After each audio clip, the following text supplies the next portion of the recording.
Buenos días jóvenes, espero que estén muy bien. Vamos a realizar la corrección de la sesión 6 sobre la guía de evolución química y origen de la vida.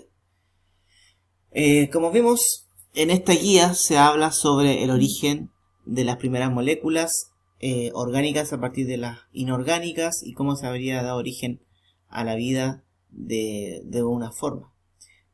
Se habla primeramente del origen del universo, de la Tierra, el Big Bang, las características iniciales de la Tierra, de la poca gravedad que tenía, ¿verdad? La atmósfera pobre, que estaba formada solamente de helio principalmente, hidrógeno, las violentas tormentas eléctricas, las erupciones volcánicas, los gases que se liberaban, ¿verdad? Habla sobre la formación del Sol, ¿verdad? La primera atmósfera, como vimos, principalmente formada por gases ligeros, hidrógeno y hielo, se perdió porque había poca fuerza de gravedad que no pudo retener estos gases. Ya, después se fue generando una segunda atmósfera con mayor cantidad de gases, principalmente monóxido de carbono, dióxido de carbono, vapor de agua, hidrógeno, nitrógeno, amoníaco, sulfuro de azufre, metano. ¿Ya? Y esta atmósfera reductora significaba que no tenía oxígeno libre. Solo había, en estos casos acá no había oxígeno. Y se habla de la evolución química, que para que ocurra tenían que haber 4 factores, ¿ya? Que se explican más adelante en esta actividad. La actividad, uno decía, caracteriza las condiciones primitivas de la Tierra y compara la atmósfera primitiva con la actual. Primero, las condiciones de la Tierra eran muy inhóspitas para la vida, ¿verdad? La atmósfera era reductora, carecía de oxígeno, existían erupciones volcánicas, violentas tormentas eléctricas y había lluvias torrenciales que habían originado los mares y océanos.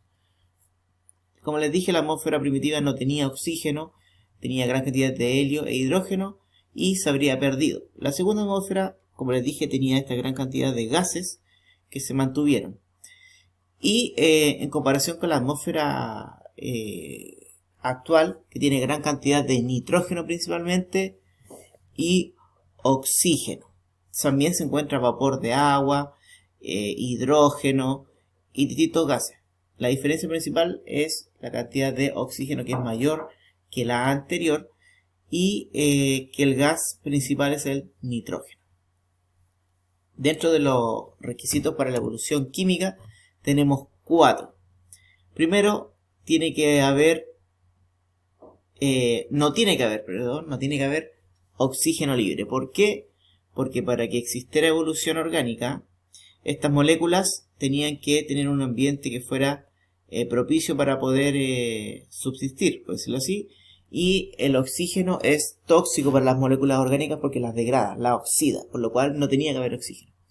El segundo requerimiento para el origen de la vida es que exista energía, ¿verdad? Porque la energía es el medio por el cual se permite catalizar y generar las distintas reacciones químicas para polimerizar las moléculas, ¿verdad? El tercer elemento es, el tercer punto es que estén los elementos químicos presentes. Obviamente, para que exista evolución química, tienen que estar estos elementos químicos como piezas necesarias para poder ordenarse y transformar la materia. Y por último, cuarto punto es el tiempo. Estos procesos son largos, ocurren en millones de años, por lo cual el tiempo es muy importante. La letra C dice, si el oxígeno es supuestamente tan dañino para las moléculas orgánicas, ¿por qué se explica que los animales no los benefician? Por evolución, sabemos que los organismos de ser anaerobios, que no necesitan oxígeno, pasaron a ser aerobios y se adaptaron generando distintos sistemas, ¿verdad? Estructuras que podían metabolizar y podían utilizar este oxígeno para producir energía, por ejemplo, a través de la respiración celular con las mitocondrias. Y los organismos pluricelulares han generado lo que es distintas estructuras como los pulmones, los alveolos que permiten el intercambio gaseoso y neutralizamos el oxígeno y le damos un uso energético. La D dice, ¿se puede plantear que la coincidencia de los 4 factores mencionados podrían fundar vida en otros países? Perdón, ¿otros planetas? Claro, obviamente no hay que ser egoísta y pensar de que solo la Tierra tiene vida. Hay millones de planetas, muchas galaxias donde se pueden encontrar a lo mejor estos factores y puede que haya vida en otros lugares. El tema 2 habla de cómo las moléculas orgánicas se habrían originado a partir de las inorgánicas. ¿Verdad? Tenemos que las moléculas orgánicas son las que tienen gran cantidad de carbono e hidrógeno. Y las inorgánicas son las que tienen muy poca cantidad de carbono y no tienen enlaces carbono-hidrógeno. ¿Ya? Aquí se expone la teoría de Oparin y Haldane, ya que propusieron que las moléculas orgánicas se habrían originado a partir de moléculas inorgánicas, ¿ya? Y esto se puso a prueba por otros científicos que son Milley y Urey, que generaron este instrumento que similaba las condiciones de esa época para poder generar las primeras moléculas orgánicas. Y se señala también que después otros científicos pusieron a prueba estos experimentos utilizando la arcilla como catalizador para poder llegar a la síntesis de polímeros orgánicos.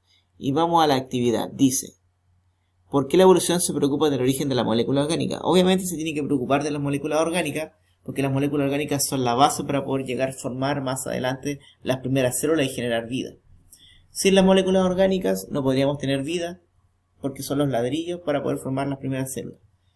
Dice, ¿cómo expresaríase en síntesis el experimento de Milley y Urey? Milley y Urey pusieron a prueba la teoría de Oparin y Haldane, simulando a través de instrumentos las condiciones iniciales de la vida y lograron generar pequeñas moléculas. Se generó una cámara de ebullición con un mar, simulado las grandes temperaturas, donde se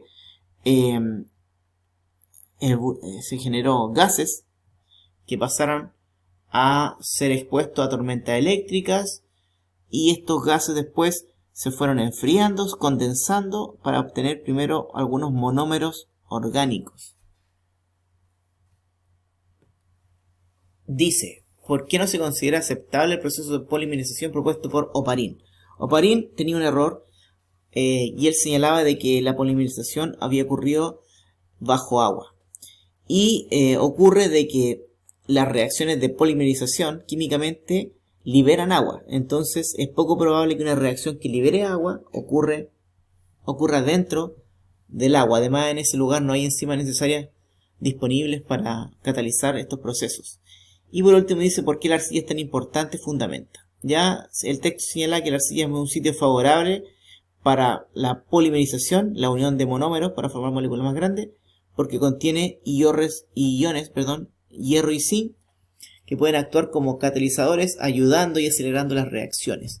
Y además la arcilla enlaza la forma exacta de azúcares y aminoácidos encontrados en los organismos vivos hoy en día. Ya espero que hayan realizado la actividad y hayan tenido algunas respuestas similares a las que les planteo yo. Vamos a seguir las próximas sesiones analizando otros documentos y vamos a seguir avanzando en los contenidos. Espero que estén muy bien. Saludos.